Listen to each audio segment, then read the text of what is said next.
Dave Shoemaker in our Space Center in New York can tell us about it. David? With me here at our CBS News Space Center at the Kennedy Space Center is the distinguished historian and science fiction writer Arthur C. Clarke, an old friend of mine, I am very honored to say, the man who, among other things, wrote that very exciting movie, 2001, although we're not here to plug movies today, nor books. Mr. Clarke, sir, we're here to talk about the mission of Apollo 10. It's the most talkative space crew we've had in the Apollo program, certainly. They're keeping the ground well advised of what they're doing, and their antics on television have been not only amusing but informative. They have insisted all along that they were going to see that this time we on the ground really shared in this experience of space flight. And of course, because we don't really know or understand the systems and the theories and all of the things that are working for them, it seems more dangerous to us than it does to the men that are involved in it. And so I suppose that part of this is an attempt to reassure us that space travel really isn't such a special thing, and yeah, we'll be going along in not too many more years. One of the things that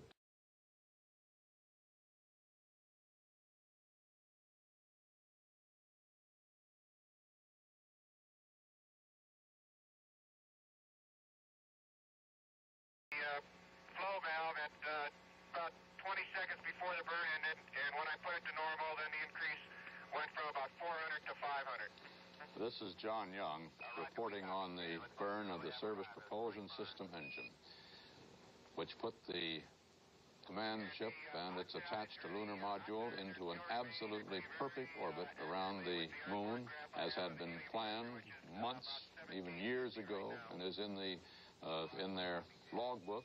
They did exactly as they were expected to do. The engines performed exactly as they were expected to perform, and the orbit around the moon is exactly what they had anticipated. It is an important moment in the history of the Apollo program, since this is the first firing of the Service Propulsion System engine with the lunar module attached in the lunar environment, and there was no trouble with it, no anomalies, as they would say, in the space program, no vibrations, no difficulties that might have been anticipated. They did not happen, and everything is going exceedingly well up there. You heard the happy voices of the astronauts as they came around the far side of the moon, and for the first time there in almost 45 minutes were back in touch with Earth and could report that they were in lunar orbit and that all was going well. They passed their congratulations to the MSFN, the Manned Space Flight Network, for all of its work in putting them right on target. This is Walter Cronkite at the CBS News Space Center. This has been a CBS News special report, the flight of Apollo 10. So we saw those magnificent color pictures from the moon and found that the moon apparently is not quite black and white after all, but is sort of a brownish gray, and there is quite a bit of definition more to be seen in color pictures than there were in the black and white pictures we saw from Apollo 8 last December. We saw clearly what the astronauts have been talking about since they arrived there at the moon at 4:30 roughly this afternoon, and talking about how rugged that planet is. You have to see this planet to believe it, they have said, and now the millions and the billions of us around the world have had the privilege of sharing it with them. At the risk of sounding corny, Stafford said earlier, this view is out of this world, and now we too can confirm that. We can also confirm that what Stafford had said earlier is certainly true, that it's going to be a real trick to go down among those mountains tomorrow. And that is the trick that Tom Stafford and Eugene Cernan have to pull off for their own safety and for the future of manned space exploration of the moon and the flight of Apollo 11 scheduled for July. Now, they have to do it this time. They got a go for undocking. They will make that decision themselves. There will not be another go from Mission Control in Houston. The constraint that Houston put on them was that if that slippage got up to 6 degrees, they should not undock. So if it's not up to 6 degrees, they will go ahead and undock around on the far side of the moon. And as a matter of fact, should be doing that in about 5 minutes from now. Is that right, Leo, do you think? Yes, sir. I probably gave you the wrong impression. They were given a limit of 6 degrees of slippage, and when they lost communications, I believe the angle was at 3. So if they do not exceed 6, they'll probably go ahead and undock on their flight plan profile. All right, now if I can go back again, fellows, and put this in my sort of layman's language, which is befitting of a 6-year-old.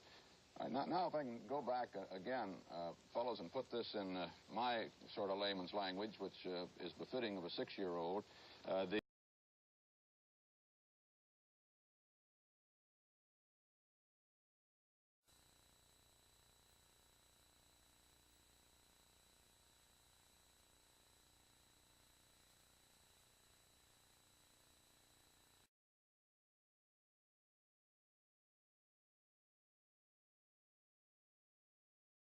think that was Neil's quote. I didn't understand it. No, one small step for man, but I didn't get the second phrase. One of our monitors here at our space headquarters. His quote was, "That's one small step for man, one giant leap for mankind." Oh, thank you, television, for letting us watch this one. Magnificent desolation. They're taking the cover off of the stainless steel plaque, mounted on one leg there. If you haven't read the plaque, we'll read the plaque that's on the front landing gear of this LEM. There's 2 hemispheres, one showing each of the 2 hemispheres of Earth. Underneath it says, "Dear men from the planet Earth, first set foot upon the moon, July 1969 AD. It came in peace for all mankind." It has the crew members' signatures and the signature of the President of the United States.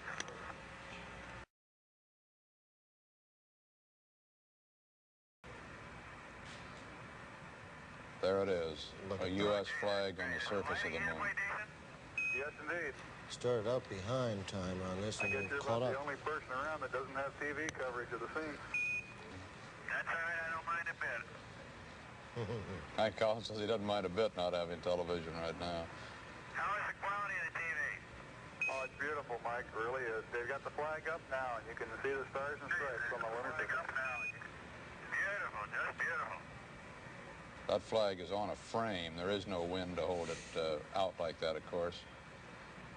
It's a 3x5 flag, and it's got a frame of its own to hold it out.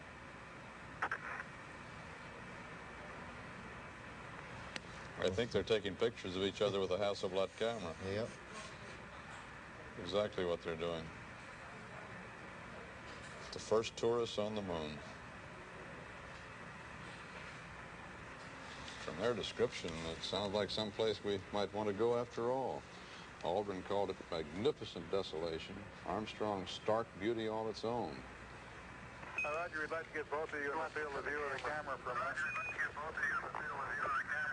Yeah, I think something rather important is coming up here. Neil and Buzz, the President of the United States is in his office now and would like to say a few words to you. Over.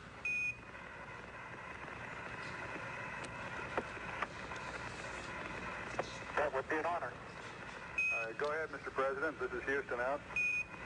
Hello, Neil and Buzz. I'm talking to you by telephone from the Oval Room at the White House. And this certainly has to be the most historic telephone call ever made from the White House. I just can't tell you how proud we all are of what you have done. For every American, this has to be the proudest day of our lives. And for people all over the world, I am sure that they too join with Americans in recognizing what an immense feat this is. Because of what you have done, the heavens have become a part of man's world. Thank you, Mr. President. It's a great honor and privilege for us to be here representing not only the United States, but man of peace of all nations, and with interest and a curiosity and with a vision for the future. Honor for us to be able to participate here today.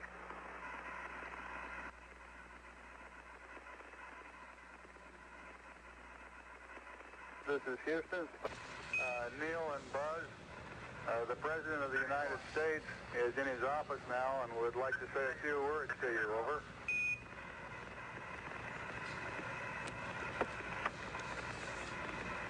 That would be an honor.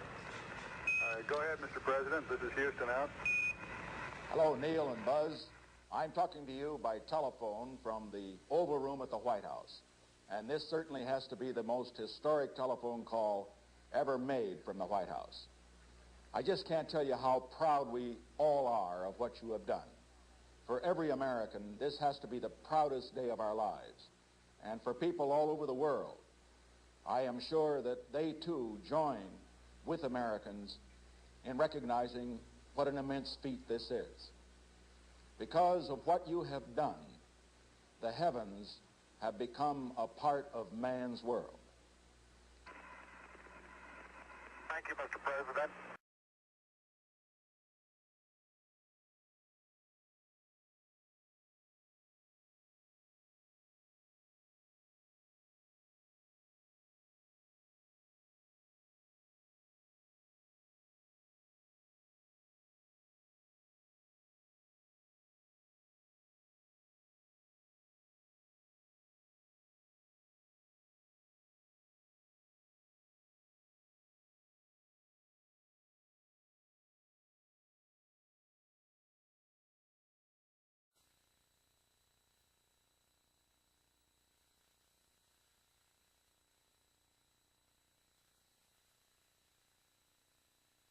Would Albert Einstein plead for a vision that exhibits 1. Childlike curiosity and 2. Exhibits the symmetry in nature, and 3. Is the culmination of a child's visual thinking, whose audiometric analog is, unequivocally, the prelude to also Sprach Zarathustra, and is in fact the uncontestable physical theory of E Pluribus UnUm. Would Albert Einstein express himself with great passion on the question of the making of a motion picture for children worldwide?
Go ahead, Mr. President. This is Houston out. Hello, Neil and Buzz. I'm talking to you by telephone from the Oval Room at the White House. And this certainly has to be the most historic telephone call ever made from the White House. I just can't tell you how proud we all are of what you have done. For every American, this has to be the proudest day of our lives. And for people all over the world, I am sure that they too join with Americans in recognizing what an immense feat this is. Because of what you have done, the heavens have become a part of man's world. Thank you, Mr. President. It's a great honor and privilege for us to be here representing not only the United States, but men of peace of all nations, and with interest and a curiosity and with a vision for the future. Honor for us to be able to participate here today.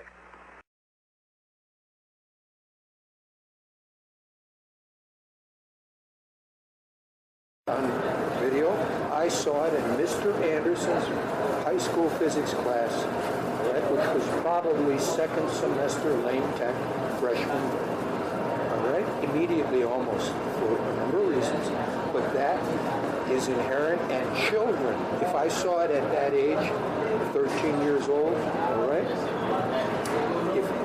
or just 14, if I saw it at that age, children could see this in third grade. So why hasn't the president, 5 presidents of the United States, and why hasn't the National Institute of Theoretical Physics, David Gross, Frank Walczek, James B. Hartle, the first director, and all the rest of them, why haven't they showed you? Why haven't they told you this exists? And Lenny Susskind, he's on there. He claims he thought he was the next Einstein. Well, you weren't, pal, etc. They're all on there shooting their big mouths off. So let them talk. Now let's get on with it and put that on. That's what the website of TimothyVCareer.com is about. Pure gravitational thinking and hierarchical cosmology. And you're getting pretty close. And the top of the page reads, pure gravitational thinking and hierarchical cosmology is healthy for children beginning in kindergarten. Yeah. Any decent person should agree. If you can't figure that out, and kindergarten through 6th and 8th grade, it's not good for them, you're seriously mentally ill. And you consider the rest of the people on this planet dirty little animals spending their time on this planet. How much more clearly can you put it? Yeah. So, let the National Institute of Theoretical Physics face up to it. And you've helped me do it.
imagine where you will be, and it will be so. Hold the line. Stay with me. If you find yourself alone, riding in green fields with the sun on your face, do not be troubled.